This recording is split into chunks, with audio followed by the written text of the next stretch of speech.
ఇంగ్లాండ్తో 5 మ్యాచ్ల టెస్టు సిరీస్లో భారత్ ఘోరంగా ఓడితే star batter Virat Kohli test retirement వెనక్కి తీసుకోవచ్చని ఆస్ట్రేలియా మాజీ కెప్టెన్ మైకేల్ క్లార్క్ అన్నాడు.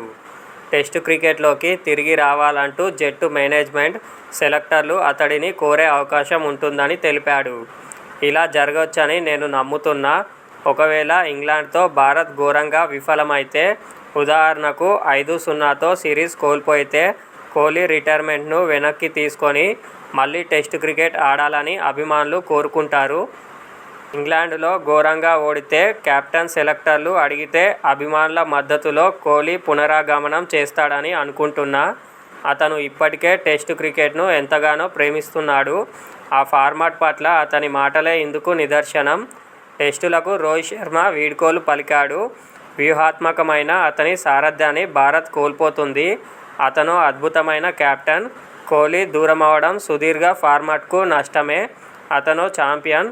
అతను ఆడకపోవడం టెస్టు క్రికెట్కు లోటు అని క్లార్క్ పేర్కొన్నాడు.